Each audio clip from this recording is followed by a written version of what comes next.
E=M6, découvrez les nouveaux mystères des animaux.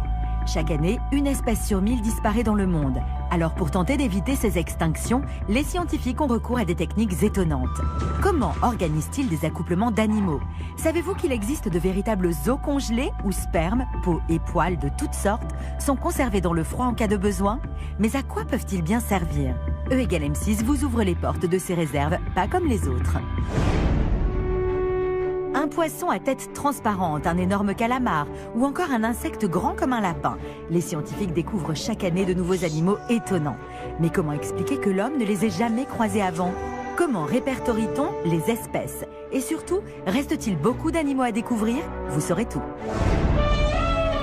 Faire revivre des animaux disparus tels que les mammouths ou les dinosaures, comme dans le film Jurassic Park, vous paraît impossible? Pourtant, des scientifiques y travaillent. Ils sont déjà parvenus à cloner un bouquetin des Pyrénées, disparu depuis 13 ans. Mais comment? Pourrait-on ressusciter des espèces préhistoriques? Ces animaux ont été conservés dans un liquide, dans une espèce de boue acide, un petit peu comme quand on conserve des cornichons dans du vinaigre. Donc ils se conservent très, très longtemps. Quelle femelle pourrait faire office de mère porteuse pour un mammouth? Réponse dans cette émission.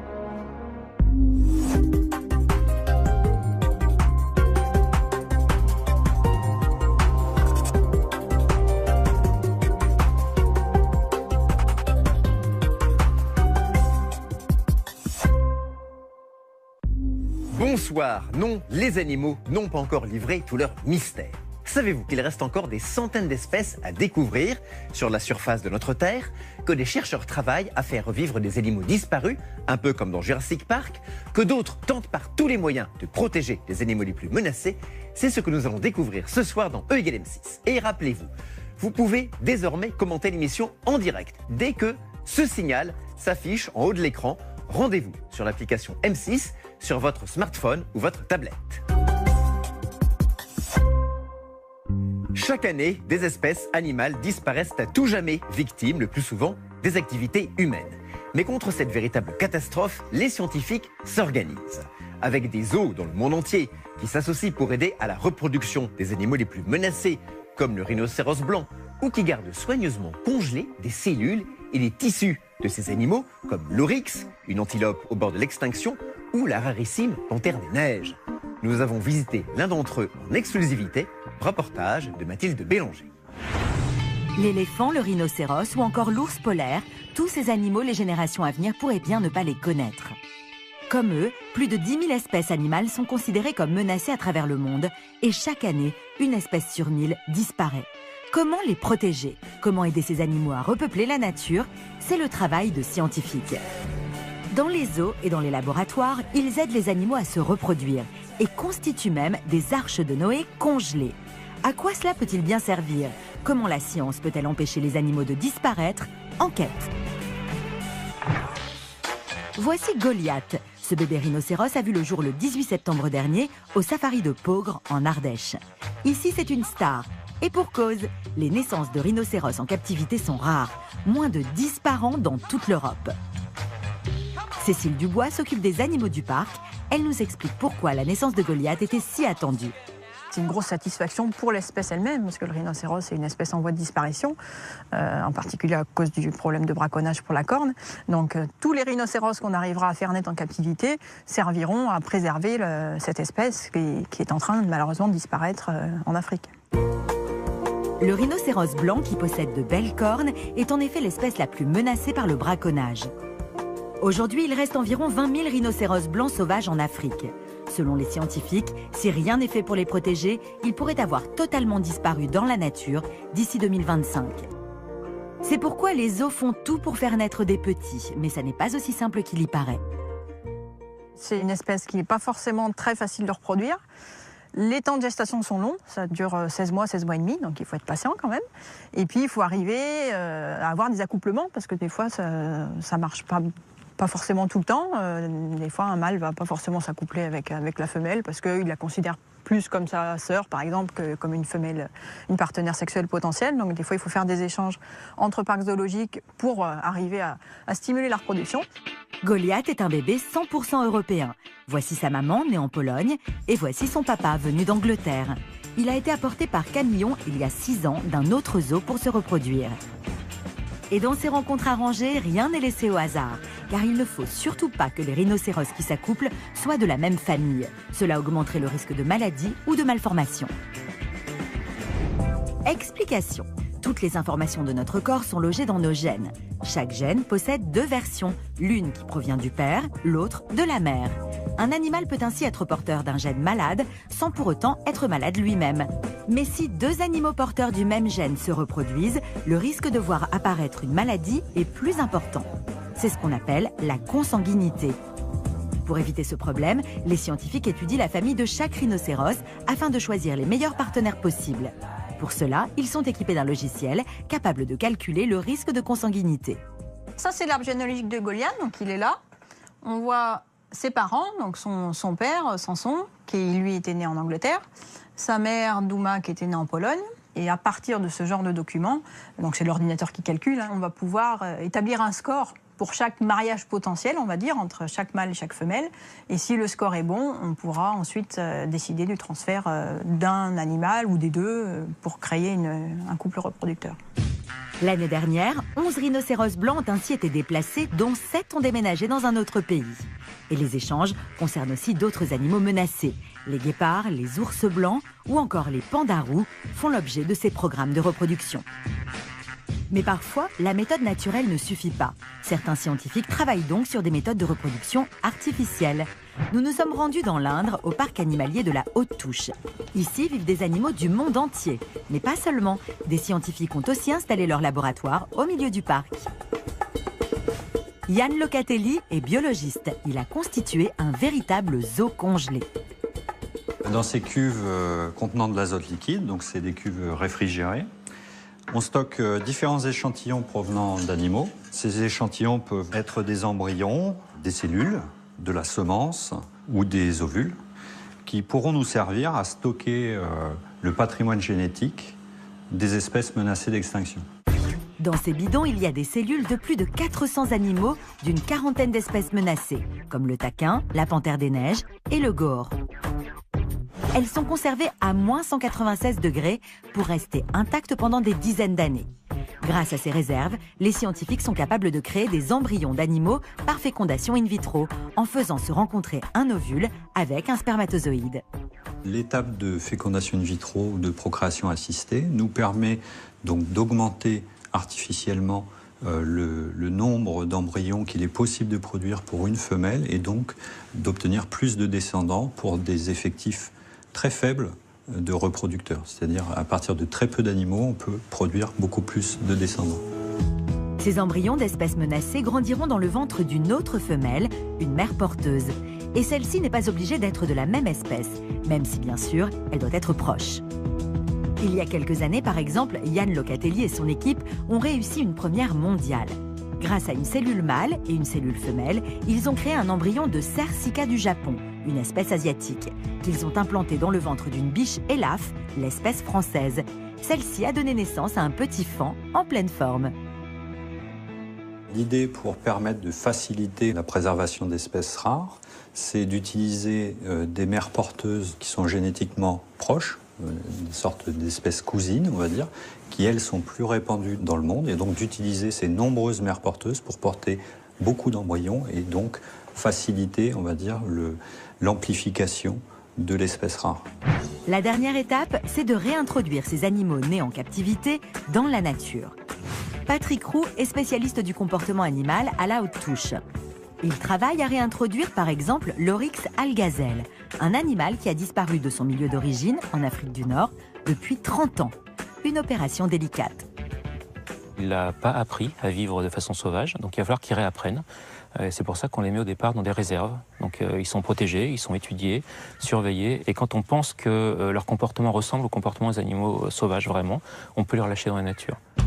Il est plus facile à réintroduire des herbivores qui savent déjà brouter que d'autres espèces qui devront apprendre à trouver leur nourriture ou à chasser. Mais dans tous les cas, c'est une opération qui prend beaucoup de temps.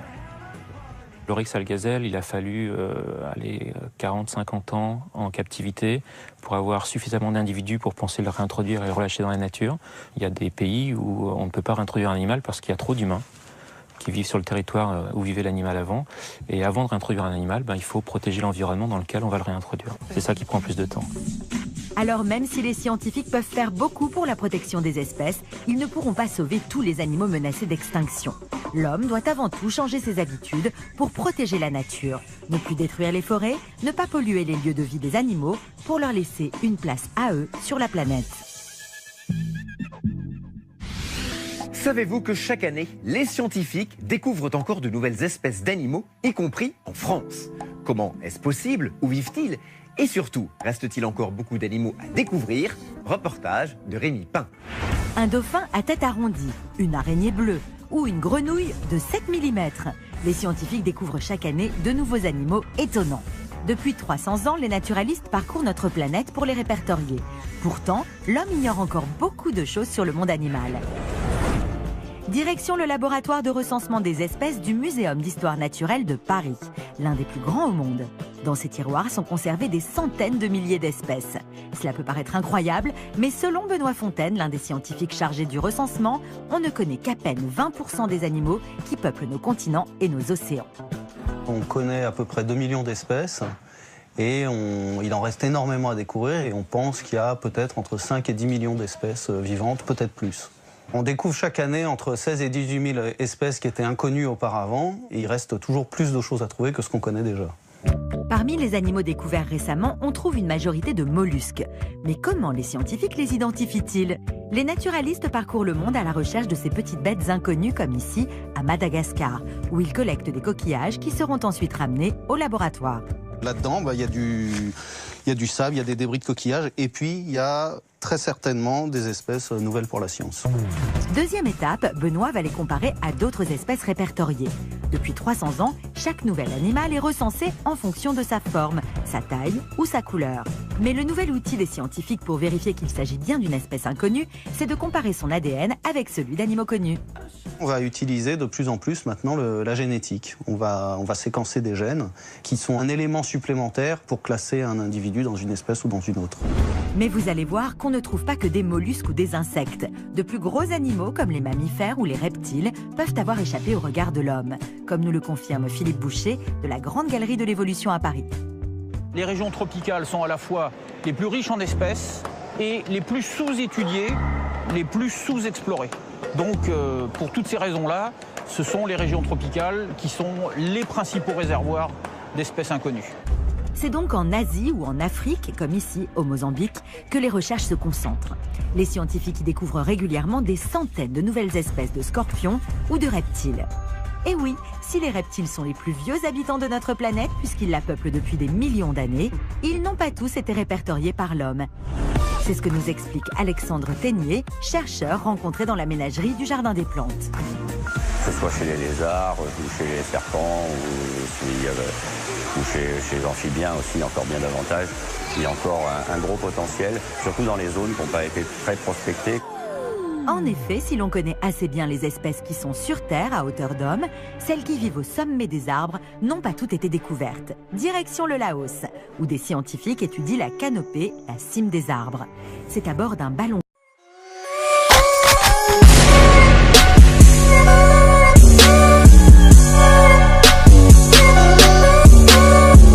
gonflable équipé d'un filet pour capturer délicatement les spécimens que les scientifiques partent en exploration. Cet objet volant, baptisé Étoile des cimes, permet de découvrir à chaque expédition des espèces inconnues d'insectes, de reptiles et même d'oiseaux. Si chez les mammifères, les découvertes sont plus rares, il faut savoir que chaque année, une dizaine d'entre elles est répertoriée. En septembre 2012, ce singe, le Cercopithèque de Lomami, a été découvert en République démocratique du Congo. Autre vivier d'espèces inconnu pour les scientifiques, les océans. Et pour cause, l'homme explore les abysses depuis à peine 40 ans, comme nous l'explique Guillaume Éveillard de l'Aquarium de Paris. On connaît actuellement 32 000 espèces de poissons d'eau douce et d'eau de mer, et on en découvre encore plusieurs centaines d'espèces par an. Des crustacés, des poissons, la mer regorge ainsi d'animaux qu'il est difficile d'approcher en raison de la profondeur des océans. Pourtant, en juillet dernier, des scientifiques japonais ont croisé par 900 mètres de fond cet incroyable calamar géant de 8 mètres de long, soit l'équivalent d'un camping-car. Mais selon vous, faut-il forcément aller à l'autre bout du monde pour croiser de nouvelles espèces ou peut-on en trouver chez nous? Nous avons posé la question à notre scientifique. En Europe, on découvre entre 6 et 700 nouvelles espèces chaque année. Et même en France, on découvre encore des nouvelles espèces. On a découvert une cigale dans le bassin parisien, de nouveaux crustacés souterrains. Regardez ces images tournées en Roumanie en 1986. Alors que des scientifiques étudiaient un site, ils ont découvert une grotte complètement fermée et sans lumière. Restée isolée du monde extérieur pendant 500 000 ans, elle abritait des animaux totalement inconnus à la surface de la Terre. 30 nouvelles espèces ont ainsi pu être identifiées. Environ 80% des animaux resteraient à découvrir. Et avec les outils modernes, les scientifiques ont des moyens étonnants pour partir à leur rencontre. On continue à découvrir bon an, mal an dans le monde aujourd'hui une nouvelle espèce d'oiseaux, une vingtaine d'espèces nouvelles de mammifères, mais déjà plusieurs centaines de nouvelles espèces de poissons, de grenouilles, de reptiles. Alors la grande inconnue par contre, c'est combien est-ce qu'il reste à découvrir. Vous pensez avoir tout vu en matière d'animaux insolites? Eh bien, regardez notre sélection des physiques les plus étonnants d'espèces découvertes récemment. Voici le macropina, un poisson à la tête entièrement transparente. Et ce mille-pattes dragon rose qui sécrète du poison. Ou encore, ce singe, le rhinopithèque de Stricker, tout juste observé en Birmanie. Et cet insecte, la supercane de Shan, qui mesure 56 cm, soit la taille d'un lapin. Alors, si au détour d'un chemin, vous croisez une drôle de petite bestiole, n'hésitez pas à la prendre en photo. Vous pourriez ainsi participer au recensement de la vie animale sur notre planète et avec un peu de chance, lui donner votre nom. E=M6, animaux, mystères et découvertes, continue dans quelques instants. Restez avec nous, à tout de suite. Faire revivre des animaux disparus tels que les mammouths ou les dinosaures, comme dans le film Jurassic Park, vous paraît impossible? Pourtant, des scientifiques y travaillent. Ils sont déjà parvenus à cloner un bouquetin des Pyrénées, disparu depuis 13 ans. Mais comment? Pourrait-on ressusciter des espèces préhistoriques? Ces animaux ont été conservés dans un liquide, dans une espèce de boue acide, un petit peu comme quand on conserve des cornichons dans du vinaigre. Donc ils se conservent très, très longtemps. Quelle femelle pourrait faire office de mère porteuse pour un mammouth? Réponse dans la suite de =M6.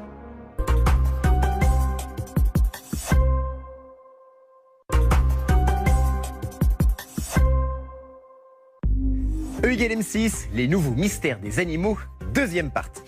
Et n'oubliez pas que vous pouvez désormais réagir en temps réel au reportage qui va suivre avec votre application M6 sur votre smartphone ou votre tablette.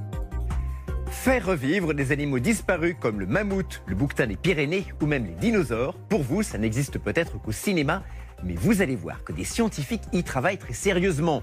Il faut bien sûr retrouver l'ADN de ces espèces, trouver également une femelle qui fasse office de mère porteuse, mais tout cela devrait aboutir dans quelques années.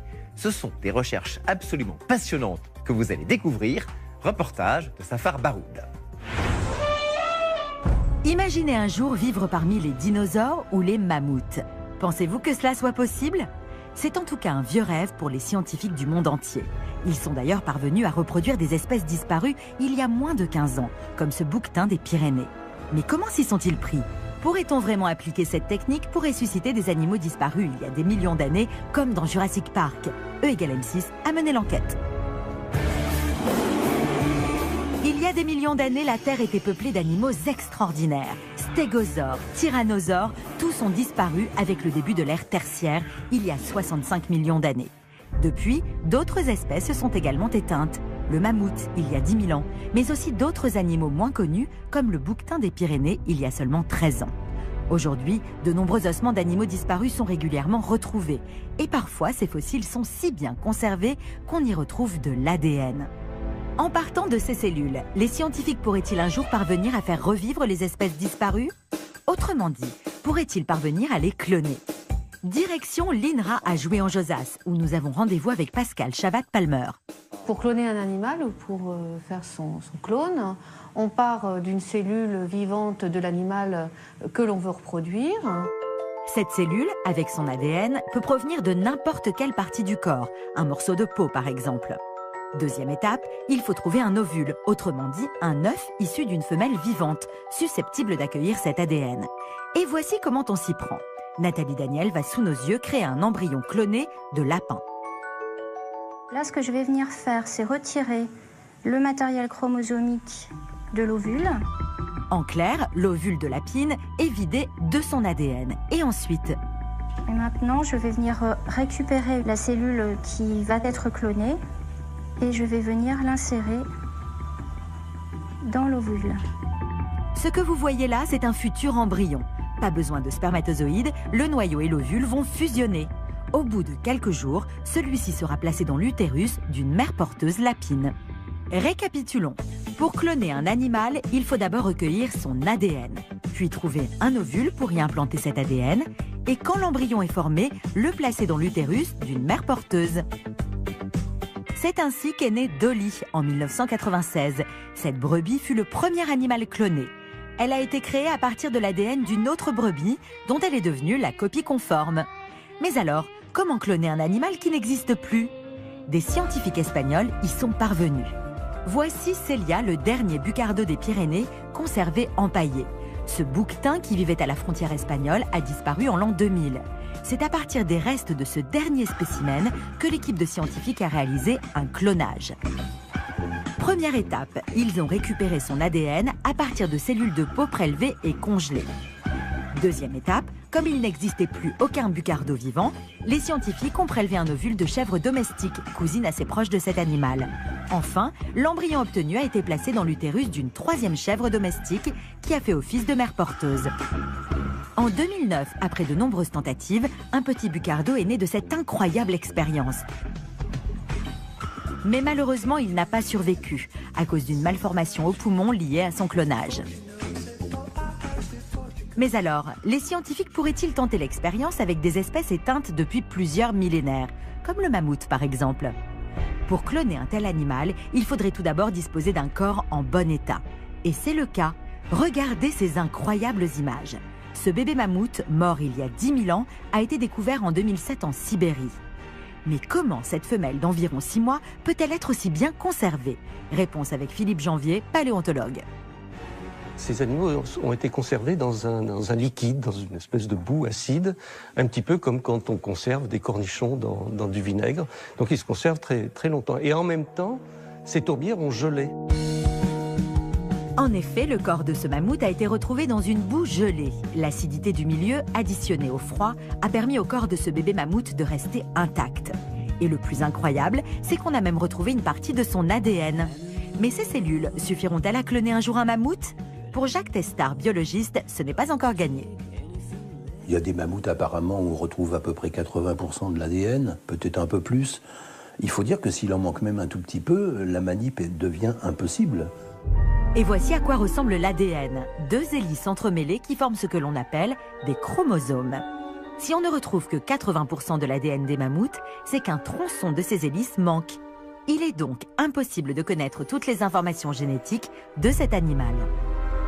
Si l'on parvenait à compléter cet ADN, l'étape suivante serait de trouver un ovule de mammouth. Or, aucun n'a jamais été retrouvé. Pourtant, il existe théoriquement une solution. Lorsqu'on veut cloner des espèces qui n'existent plus, on est forcément obligé d'utiliser des ovules d'espèces dont on pense qu'elles sont proches de cette espèce qui a disparu. Si on voulait par exemple cloner un mammouth, on va immédiatement penser à un éléphant, mais il se peut que l'éléphant ne soit pas le meilleur donneur d'ovules pour du mammouth. En effet, physiologiquement, l'éléphant est assez proche du mammouth et pourrait donc potentiellement porter son bébé. Mais même si l'ovule d'éléphant convenait pour fabriquer un embryon de mammouth, les scientifiques feraient face à un autre problème. Comment le prélever sur cet animal gigantesque? Et là commencent les grosses difficultés. Trouver un ovule d'éléphant, qui est un animal dont on connaît mal la reproduction, qui est un animal qui ovule très rarement, qui a des cycles longs et tout à fait épisodiques, qui est un animal de grande taille, dans lequel il n'est pas facile d'avoir accès à l'ovaire. C'est beaucoup plus difficile que de faire ça avec une vache ou avec un humain, bien sûr. Et pour qu'une telle opération réussisse, il faudrait faire de nombreux tests. Et pour cela, disposer d'une centaine d'ovules pour avoir une chance de voir naître un clone. Donc, même si en théorie, cloner un mammouth avec l'aide d'un éléphant est envisageable, en pratique, ces nombreux obstacles rendent l'opération quasiment irréalisable. Mais les scientifiques n'ont pas dit leur dernier mot. En mars 2012, ces Sud-Coréens se sont associés à des scientifiques russes pour réaliser cette prouesse. Alors qui sait, peut-être qu'un jour on verra des mammouths clonés dans nos zoos. Mais qu'en est-il des dinosaures? Souvenez-vous, ils ont disparu il y a des millions d'années. Pourrait-on un jour les faire revivre par la technique du clonage, comme dans Jurassic Park? La conservation de l'ADN ancien, classiquement, on disait que la limite, c'était de l'ordre de 60 000 ans. Dans le cas des dinosaures, 65 millions d'années, là, c'est nettement trop. On n'a jamais trouvé la moindre trace d'ADN dans les dinosaures.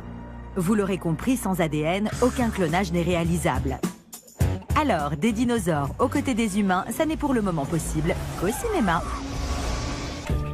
Et maintenant que ces animaux récemment découverts, en danger ou disparus n'ont plus de secret pour vous, écoutez bien cette nouvelle question de notre jeu E = M6, question qui peut vous permettre de gagner peut-être la somme de 3 000 €. Comment appelle-t-on les établissements de conservation de cellules animales? Réponse 1, des zoos congelés, ou alors réponse 2, des musées congelés. Pour jouer, c'est très simple, il suffit d'appeler le 36 26 ou bien d'envoyer 1 ou 2 par SMS au 74 600. Attention, vous n'avez que quelques minutes pour jouer, bonne chance. E = M6, c'est terminé, on se retrouve dimanche prochain. Merci de votre fidélité, passez une excellente soirée sur M6 évidemment, au revoir.